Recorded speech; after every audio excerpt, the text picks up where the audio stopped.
राम राम मित्रों, सवेरे से भैया राशन की पर्ची ले गया है, राशन ले गए। और जो भाई साहब राशन बांट रहे हैं, और अच्छी बात ये है कि राशन की दुकान पे भीड़ नहीं है। फिर भाई साहब दुकान का निरीक्षण करने के बाद और राशन लेने के बाद यहाँ पे रख लेते हैं। और फिर भाई साहब गाड़ी का इंतजार करने लगते हैं। और भाई साहब धूप भी बहुत पड़ रही है और भाई साहब साधन का तो कोई नामो निशान नहीं दिख रहा। तमरीसों भाई साहब जो आदमी अपन से पीछे आए थे और अपन से आगे लेकर चले गए। और भाई साहब इन लोगों की मजे ऑन टॉप चल रहा है, ऊपर बैठे हैं। और करीब 2 घंटे इंतजार करने के बाद अपन को गाड़ी मिल जाती है और अपन घर के लिए निकल जाते हैं।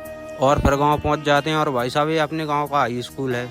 और घर आकर देखते हैं तो भाई साहब ये देख लो, जमोड़ी साइकिल चला रही है। मैंने कहा भाई साहब आगे से हट जाइयो, क्या कर भैया, लड़कियन की ड्राइविंग को तो भैया तुम्हें पता ही है वो कैसे चलाते हैं। फिर भाई साहब रोड पाटे में पंजाब भूत बना देते। फिर भाई साहब मोबाइल में ताका झांकी करने के बाद निकल जाते हैं भाई साहब गाँव में घूमने के लिए। फिर भाई साहब 2 चक्का वाहन पे सवार होकर खेत पे निकल जाते हैं। और भाई साहब खेत पर जाते हैं और खेत पर तो भाई साहब शाम के टाइम 1 नंबर लगता है। फिर भाई साहब यहाँ पर लौटने के बाद देखते हैं यहाँ पर बच्चों की साइकिल की वो चल रही है टोचन। और भाई साहब जिन मोड़ उनकी भयंकर टोचन चल रही है। और भाई साहब जो भयंकर ही मजे ले रहे हैं। फिर भाई साहब टोचन में जो मोड़ा हार जाता है भाई साहब, फिर इसके बाद भाई साहब दूसरी साइकिल से टोचन होने लगती है। और भाई साहब जो मुड़मुड़ी तो भयंकर मजे ले रहे थे। और भाई साहब हारने के बाद ये वाला क्या कहता है आप खुद ही सुन लो। हारते रहते हैं, खेल ही कुछ ऐसा रहता है, हारते हैं जीतते हैं सब। और ब्लॉग को यहीं पे करते हैं बंद, मिलते हैं भाई साहब अगले ब्लॉग में, तब तक के लिए राम राम।